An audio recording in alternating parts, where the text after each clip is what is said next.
Hello. అమ్మా చెప్పండమ్మా. నమస్కారం డాక్టర్ గారు. నమస్తే అమ్మా. కొత్త బంగారు లోకం కార్యక్రమానికి స్వాగతం. చెప్పమ్మా. నేను చాలా రోజుల నుంచి చిన్న ప్రాబ్లం ఫేస్ చేస్తున్నాను సార్. చెప్పు తల్లి. ఇక్కడ నీ ప్రాబ్లంను అన్ని విధాలుగా అన్ని కోణాల్లో చర్చించడానికి ఒక సైకాలజిస్టు, లాయరు అండ్ పోలీస్ గారు ఉన్నారమ్మా. ఉన్నత పోలీసు ఉద్యోగి, రిటైర్డ్. ఎస్ చెప్పండమ్మా. నా పేరు జ్యోతి సార్. నేను హైదరాబాద్ లో ఉంటున్నాను సార్ ప్రెసెంట్. ఎస్ మా. నేను గత లాస్ట్ కొన్ని సంవత్సరాల నుంచి ఒక ఐటీ కంపెనీలో జాబ్ చేస్తున్నాను సార్. ఓకే. మంచి శాలరీ ఇస్తున్నారు, మంచి టీం, అన్ని బానే ఉన్నాయి సార్. దానికన్నా ముందు నేను చిన్న విలేజ్ లో ఉండేదాన్ని సార్. మంచిగా చదువుకున్నాను.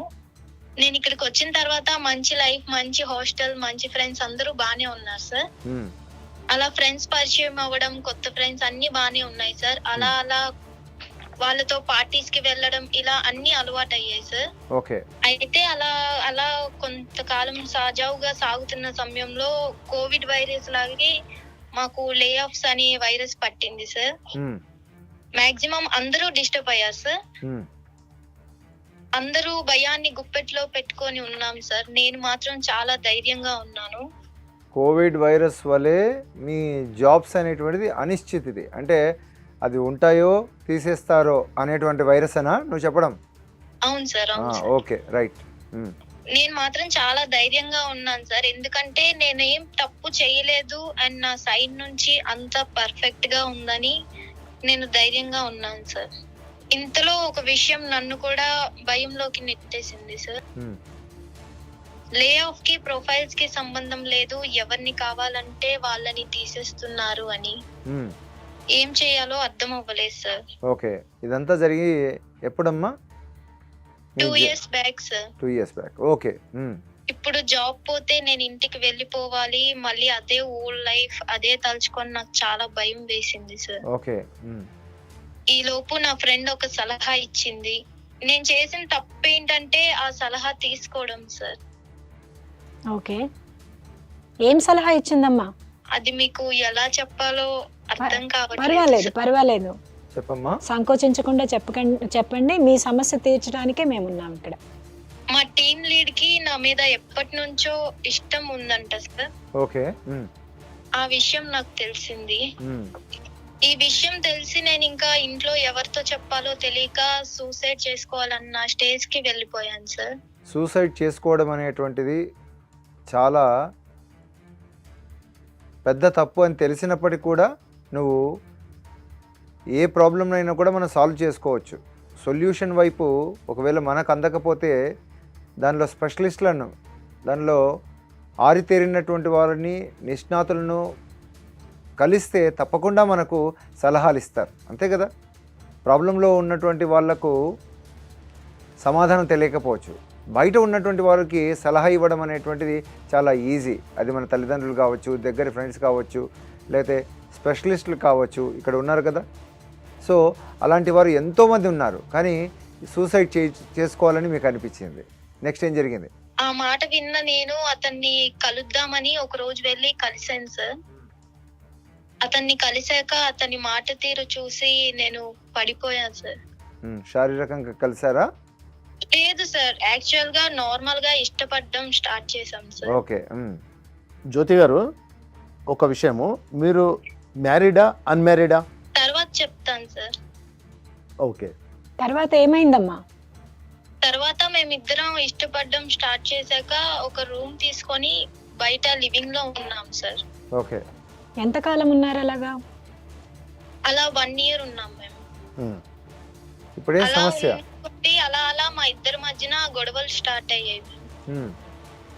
అలా గొడవల వల్ల అట్లా దూరం పెరిగింది. లాస్ట్ లో ఒక రోజు తన ఫోన్ నాకు దొరికింది సార్. ఓకే. ఆ ఫోన్ లో ఎవరితోనో తను న్యూడ్ చాట్ చేసినట్టు, ప్లస్ నా ఫొటోస్ కూడా ఎవరికో షేర్ చేసినట్టు ఉన్నాయి సార్. అంటే అతనికి వేరే వాళ్ళతో కూడా చాలా ఎఫైర్స్ ఉన్నాయి సార్. చాలా మంది అమ్మాయిలు కూడా మోసపోయారు సార్ ఇట్లని అని నీకు తెలిసింది సెల్ ఫోన్ చూడడం ద్వారా? అవును సార్. ఓకే. అడిగావా మరి అడిగితే నీకు ఇష్టం వచ్చింది ఏం చేస్తావో చేసుకో, ఏం పిక్కుంటావో పిక్కో అన్నారు సార్. ఓకే, ఇప్పుడు ఏం చేద్దాం అనుకుంటున్నావు నువ్వు? మీ ఇంట్లో వాళ్ళతో నీకు సంబంధాలు ఉన్నాయా? వారికి చెప్పుకున్నావా నీ సమస్య? చెప్పుకోలేదు సార్. చెప్పుకోలేదు. సరే, నీవు ఈ బాధను దిగమింగలేక సూసైడ్ వరకు వెళ్ళాలన్నటువంటి ఆలోచన వచ్చింది. అయితే నీ సమస్యను తీర్చేటువంటిది కొత్త బంగారు లోకం అని అనిపించింది కాబట్టి నువ్వు కాల్ చేసావమ్మా.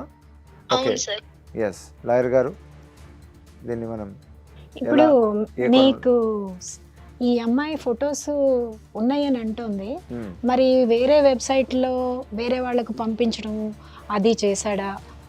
వేరే వాళ్ళకు పంపించడం అనేటువంటిది చేశాడు అంటున్నావమ్మా. ఎలా నిర్ధారించుకున్నావు? నువ్వు అనుకుంటున్నావా పంపించి ఉంటాడని, లేకపోతే నువ్వు ఎక్కడైనా చూసావా సోషల్ మీడియాలో, పాన్ సైట్ లో? చెక్ చేసి చూసాను సార్. దానికి ప్రైవేట్ గా ఉన్న వీడియోస్ కూడా తీసి షేర్ చేశారు సార్. ఓకే, మరి దానికి సంబంధించిన ఎవిడెన్స్ అంతా నీ దగ్గర ఉందా అమ్మా? ఉంది సార్. ఓకే, ఉంది మేడం.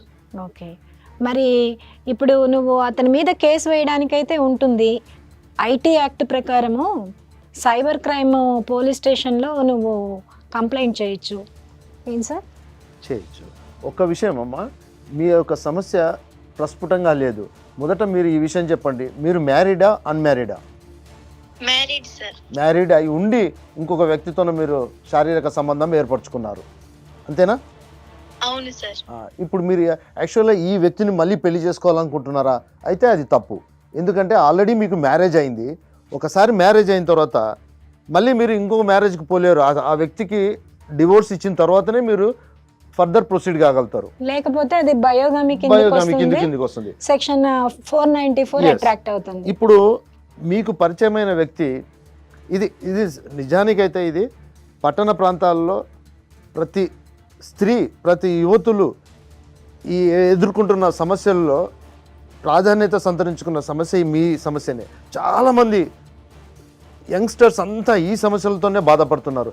ఎక్కడో పల్లెటూరులో పుట్టి, ఎక్కడో చదువుకొని ఉద్యోగం కోసం, బతుకుతెరు కోసం పట్టణాలకు వచ్చి వాళ్ళు ఏదో ఒక ఉద్యోగం చేసుకుంటూ ఉంటే ఈ విధమైన సమస్యలు వాళ్ళకు ఉత్పన్నమవుతాయి. ఒక విషయం, మీ విషయంలో ఏంటంటే మీరు మ్యారేజ్ చేసుకున్నారు, ఆల్రెడీ మ్యారేజ్ అయింది. మీకు భర్త ఉన్నాడో లేదో తెలియదు నాకు, మ్యారేజ్ అయింది మీకు. కోర్స్ కాకుండా ఈ వ్యక్తితో మీరు శారీరక సంబంధం ఏర్పరచుకున్నారు. రీసెంట్గా సుప్రీంకోర్టు జడ్జిమెంట్ ప్రకారంగా ఇది ఎటువంటి నేరం కాదు. ఈ విషయంలో ఏమి మీరు భయపడాల్సిన అవసరం లేదు.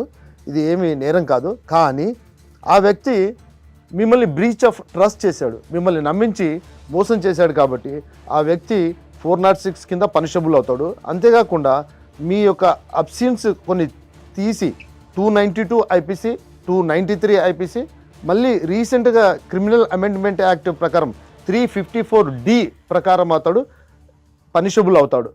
కాబట్టి మీరు ఏమాత్రం సంకోచించకుండా మీకు దగ్గరగా ఉన్న సంబంధిత పోలీస్ స్టేషన్కి వెళ్ళి మీరు ఒక ఫిర్యాదు చేయండి అతనిపై.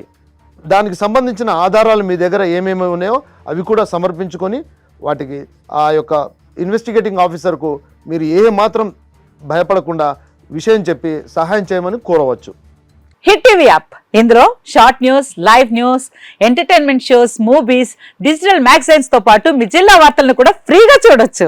అంతేకాదు కేజీ నుంచి పీజీ వరకు విద్యార్థులకు స్కాలర్షిప్ కూడా అందిస్తున్నాం. ప్రతి వారం 10 మందికి లక్కీ డ్రా ద్వారా ఒక్కొక్కరికి 10,000 రూపాయలు అందిస్తున్నాం. ఇంకెందుకు ఆలస్యం, వెంటనే హిట్ టీవీ యాప్ ని డౌన్లోడ్ చేసుకుని ఫ్రీగా ఎంటర్టైన్మెంట్ పొందండి. Hit TV app. Hit TV app. Please download hit TV app. Hit TV app ని ఫ్రీగా డౌన్లోడ్ చేసుకొని ఎంజాయ్ చేయండి. మీకు నచ్చిన ఎంటర్టైన్మెంట్ కోసం హిట్ టీవీ యాప్ ని ఫ్రీగా డౌన్లోడ్ చేసుకుని ఎంజాయ్ చేయండి. హిట్ టీవీ యాప్ ని డౌన్లోడ్ చేసుకుని ఆస్వాదించండి, ఆశీర్వదించండి. ఇంతమంది సెలబ్రిటీలు హిట్ టీవీ యాప్ ని డౌన్లోడ్ చేసుకోండి అని చెప్తున్నారంటే ఎంత మంచి యాప్ ఆలోచించండి. అమెరికా అమెరికా అమెరికా అమెరికాలో చదవాలనుకునే వాళ్ళకి విశ్వసనీయమైన పేరు మన శౌర్య కన్సల్టెన్సీ. UK లో 1 year masters. UK లో 1 year masters. 2 years work permit up to 5 years visa. Contact Saurya Consultancy. Contact 89851 89851.